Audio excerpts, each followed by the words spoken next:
Let me take you back to 9/11, the day itself, September the 11th, 2001. Where were you on the day, and how much did the attacks change and then dominate your working life afterwards? Well, I remember that day well, like everybody else. I was in fact having lunch with a contact in London, and I went back to our headquarters in Vauxhall Cross and immediately sensed the mood and sensed that something had changed. Like you, I then watched the scenes unfolding on the television, and my reactions weren't so much those of an intelligence officer as a human being, just like they would have been for you. And it was a horrible sight. Exciting, huge horror and sympathy in equal measure. If I'm to be honest, there was a slightly selfish thing in the back of my head. We were sitting in the one of the most, in a sense, famous secret buildings in the world, Vauxhall Cross, and you couldn't help thinking if we weren't on the list.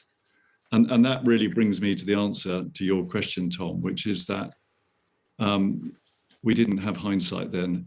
It felt like the beginning of something appalling, a series of attacks of that kind of scale. It had come out of the blue, and it felt very open-ended and uncertain. And we had no guarantee that this wasn't the start of a sustained campaign of similar attacks.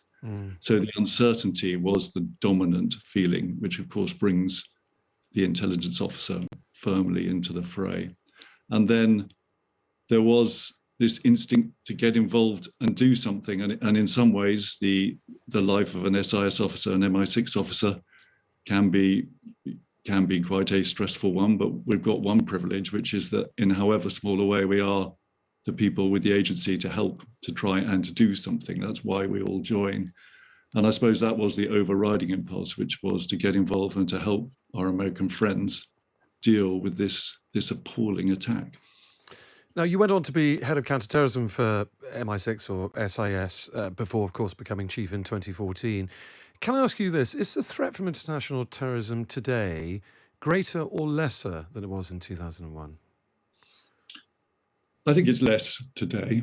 I think by and large, and this is so relevant to our conversation, we have been successful in dismantling the transnational terrorist networks. First, of course, Al-Qaeda, and then Daesh as it rose, ISIS as it rose in Syria. And that was generating the traditional form of attack that threatened us in the early days, in the early 2000s. It's been replaced by something that isn't necessarily less lethal, however, which is a more spontaneous, local, internet-inspired version of terrorism, which we have seen to our huge detriment in the UK, most tragically in Manchester. So the threat has morphed, and those networks have, I think, to a very significant degree, being degraded. The question now, of course, is sustaining that in our new circumstances. Well, let's come on to that, especially when we talk about Afghanistan. But just on 9/11, your reflections. Tony Blair gives a big speech to RUSI tomorrow on his reflections over the last 20 years. What would you say are the biggest lessons we've learned since 9/11, perhaps how we've handled things? Well, look, I think there are three, and unhelpfully they're in tension with each other. The first is that this idea that we can lessen the terrorist threat to ourselves by changing other countries, by making other countries more like us, is intellectually respectable. And as Lisa Nandy said earlier, there are episodes of successful nation building. But I think we've proven beyond doubt that in practical terms, when there isn't a real pre-political consensus about modernizing a political system, you can't impose that consensus externally. And nation building is either impractical or certainly beyond our resolve. And that therefore our counterterrorism aims need to be more tailored and I suppose less ambitious.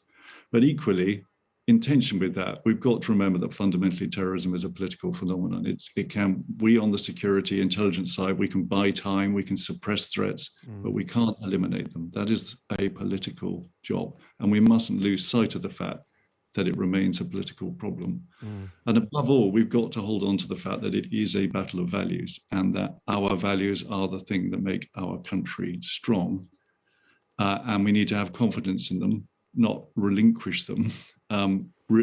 Understand that is the main reason why people come to the UK to live.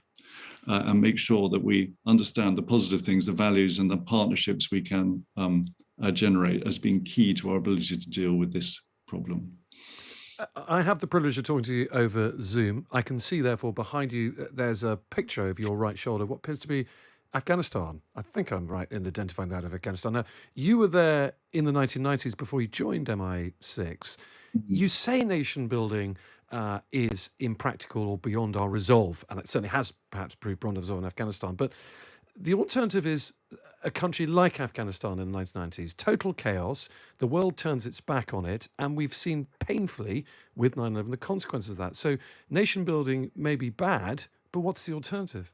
Yeah, so I think that gets absolutely to the nub of it, Tom. So one size fits all nation building, making countries more like us. I've spoken about that already.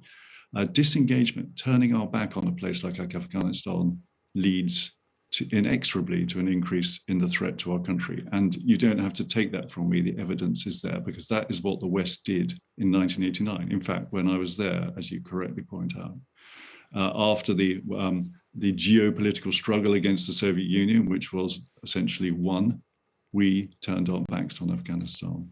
And the results are there for everybody to see. However hard it is, however humiliated we might feel, we mustn't make that mistake again. Well, let's get on to talking about how, of course, is the pertinent question now. But let me just bring you back to the events of this summer. What, in your view, went wrong to create the Kabul airport evacuation debacle that we've just witnessed? Well, I think there are a couple of things, but can I just say before that we should think now of the Afghan people and the next chapter of their struggle unfolding and the tragedy of their recent history, and our hearts should go out to them. And of course, we should think about those who've lost loved ones in the conflict, including many of our countrymen, and just understand for the moment the intense distress that they will feel as a result of what happened this summer. And I think it is really important to acknowledge that. Mm-hmm. I also think, by the way, that it was inevitable that we were going to have to leave. I think it was clear, for reasons I've just explored, that the idea that we can nation build our way out of this problem had been proved destruction. So I don't actually question the broader strategy. The execution was unnecessarily self-harming. Huge amounts being said about this, Tom. I don't need to rehearse it. I would just say a couple of things. One, the idea that an abrupt departure is the same thing as a clean break seems to me at best naive and at worst wildly reckless, and I frankly can't get my head around it. And I think President Trump's administration also does have a degree of responsibility where unaccountably they began their negotiations with the Taliban 2 years ago with the relinquishment of our most important bargaining chip, which was our presence in Afghanistan, by setting a time for our departure. Which I just think hold it at the beginning. So I think that this has been unnecessarily messy, and I hesitate to say that because as a practitioner, I used to get really quite exasperated by people, armchair commentators, employing hindsight, but it is difficult to account for some of the decisions that have been taken. Now, some have said that the fundamental failing that led to the mess that was the withdrawal over the last couple of weeks and the terrible things at Kabul airport that, of course, endure with so many people left behind, that it was a failing of the intelligence community for getting the timescale of the Afghan government's collapse so badly wrong. Do you agree with that assessment? Well, look, I think both sides of this argument should proceed with humility. So we clearly, on the intelligence, obviously I'm not involved anymore, but it's very clear that there are lessons to learn and that we have a duty to do so. Equally, I find that the term intelligence failure is a pretty easy one to employ, normally with hindsight, and generally belies some of the complexities. It seems unlikely to me that there was a failure to collect raw intelligence. This was a surprise to absolutely everybody. So I'm not sure there was a secret out there which eluded us. And when it comes to the assessment, putting together all of the bits, mostly open source, to reach a conclusion that now seems obvious with hindsight. I think it's complex. As I understand it from ministers, the possibility of a collapse was one of the JIC scenarios, but it wasn't the most likely one. And that's why, as you say, we've got lessons to learn. but I've got huge amount of sympathy for the people responsibility for making those assessments, because you're talking about mass psychology, the butterfly effect. You're talking about the aggregation of thousands or tens of thousands of decisions of people on the ground that lead to a collapse in military morale. And you're talking about a situation where small changes in the initial conditions can make very, very large changes to the outcome. So I don't think it was as straightforward as some of the critics are making this sound. What I do hope, I don't know, but I sincerely hope, is that nobody claimed certainty on this as the decision-making went forward. I think, for all the reasons I've set out, it would have been incredibly hard to assign probabilities to any of the particular scenarios. Let's move on to what happens now. The loss of human intelligence networks, as you call it in your former business, on the ground in Afghanistan must be a big blow to agencies such as your own or your former one. Where do we go from here in having any ability to control the terror threat from Afghanistan and the wider region? Now we no longer have a physical presence there. It's a blow, absolutely. And there is really no substitute for being on the ground and being able to generate the intelligence upstream, which we need to protect ourselves back here in the UK downstream. So I cannot varnish that. It is a blow. I would say against that Al-Qaeda, particularly and Daesh, are, as I've said, significantly degraded organizations. And of course, our counterterrorism operations and our capacity and the partnership and the networks are an order of magnitude, several order of magnitudes more powerful than they were in 2001. So I think we can, there's a serious job to do to redesign our approach, but there are a lot of tools for us to do that with. I think the really interesting question is a bit broader than us, and it's around the politics and diplomacy of this, because to some extent, we've now all got the same problem. Regional states, whilst, as you've alluded, they may have enjoyed the spectacle of our humiliating departure, now own this problem to a degree that they didn't, and all have restive populations bordering Afghanistan that could easily be radicalized by the events that have taken place. So there is, weirdly, a community of interest between a group of countries where we've traditionally had a rivalrous and fractious relationship. I will be very interested to see if we can transcend that.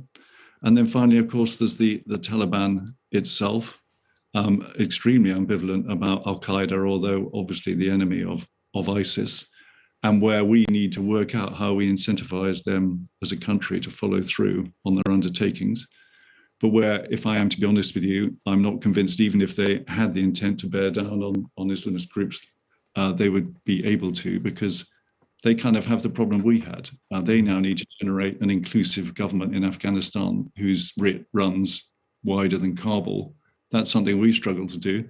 They're Afghans. In some ways, they've got the advantage, but there are many other problems that they'll face. They're not a homogenous organization. They comprise many different entities, and they certainly don't represent the entirety of Afghanistan.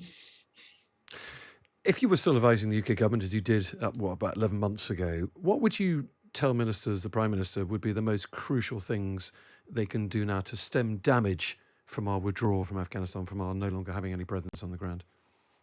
Well, I think, as I want to say when I was Director CT, counterterrorism is 10% inspiration and 90% coordination. So it's fundamentally about setting a network to catch a network. It's fundamentally about partnerships.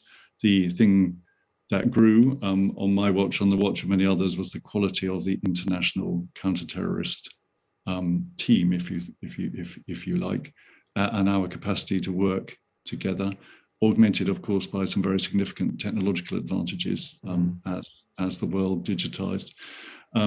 So I wouldn't be wanting to sprinkle magic dust on this in front of the Prime Minister. I'd be advising him to keep the faith and double down, and most specifically seek to augment this partnership effort and help lead this partnership effort, which has been dented because of the necessarily really fractious environment around the evacuation.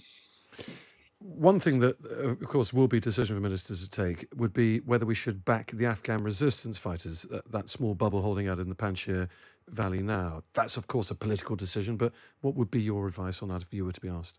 Well, look, I'm not going to comment on that specifically because I think that would be irresponsible. But if I could say more broadly, we need to be highly conditional in our approach to Afghanistan, but we also need to get over ourselves and be highly practical. We were humiliated there, but can we have front and foremost the Afghan people as our principal considerations, and can our decisions be guided essentially by their welfare?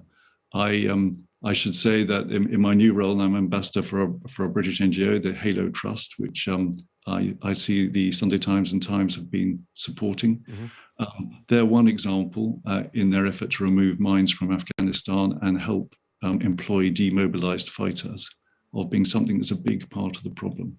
And I think we need a nuanced and engaged approach that allow us to prioritize the humanitarian needs of the Afghan people, whilst absolutely keeping the Taliban government's feet to the fire when it comes to living up to the undertakings that they have made. Mm. Onto the sort of the grand strategy, the sort of geopolitics of it all, which you've alluded to a little bit. President Biden argues that the US's withdrawal from Afghanistan, no matter how it was handled, is part of his strategic tilt to the east and it allows the US to concentrate on its biggest global rival, which is, of course, China. Is that a fair argument, or will China and Russia be emboldened from our withdrawal and the manner it happened?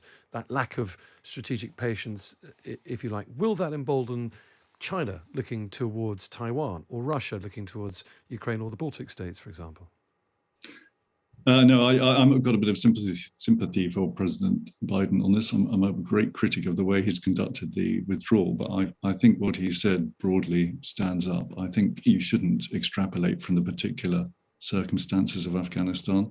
I think it's eccentric to accuse a country that stayed there for 20 years of lacking strategic patience. And as I say, I think ultimately, once it was clear that nation building wasn't going to work, we were going to have to withdraw. There is no doubt that the unnecessary, messy nature of the evacuation, the decision to do it in the middle of the fighting season, which is just odd, will have dented our credibility and therefore embolden those who mean us ill. But I don't think that is an enduring phenomenon. I think the idea that this sort of marks a fundamental reversal of American power is grossly overdone. I note that there are 200,000 American troops outside America. That's 3 times the size of the British Army, nearly. I am worried about the discourse in America. I think there is an isolationist streak, and I think particularly during the Trump years, they came close to repudiating some of the values that have made them so strong. But this is the key point. Their national interests dictate as a global power that they remain engaged. And while counterterrorism is a pernicious, huge, difficult problem, which represents a fundamental challenge to our social fabric, it isn't an existential threat to our countries. Nation-state competition is potentially an existential threat. The US, even if they wanted to disengage from that, couldn't do so. And I think if I look back on this really big picture, Tom, over 20 years, in some ways, the 2001 attack provoked, exactly as it intended, a violent geopolitical reaction, which in fact, with hindsight, gave China the space to develop in a way that it probably wouldn't have been able to geopolitically had that event not occurred. That really is a reflection that is very deep that I suppose people in charge 20 years ago would want to contemplate as well. Paul's got a quick question for you. Sir Alex, Paul War. I had the dubious distinction of covering the Hutton inquiry every day, the Chilcot inquiry every day, and the Butler inquiry crucially came out with a really important sentence, which was more weight was placed on the intelligence than it could bear when it came to Iraq. Were you surprised that the Foreign Secretary himself this summer seems to be making that mistake again by suggesting that the real reason for the failures over the evacuation this summer were all down to intelligence? No, I think you're, with respect, slightly misrepresenting the conclusions of the Hutton report. So the intelligence that they were referring to there was the raw intelligence that was produced. There were also big issues with the assessment process. But I think the lesson of Hutton would not be that you don't use the assessment process. The lesson would be that you use it more. So the key thing with intelligence is for it to be properly described, as I say, for its likely veracity to be accurately described, and crucially for it to be integrated with all other sources, including open sources. There's nothing that makes secret intelligence any more inherently true or even valuable than open intelligence. It's about how it is all put together. And particularly as a result of the Chilcot inquiry, those lessons have been firmly learned. And I think we've got an analytical capability which has completely internalized the lessons of Iraq. But I mean, fundamentally, your question is well-founded. It is vital that intelligence is not politicized. And of the few really key responsibilities I felt when I was chief of MI6, that was by far the most important.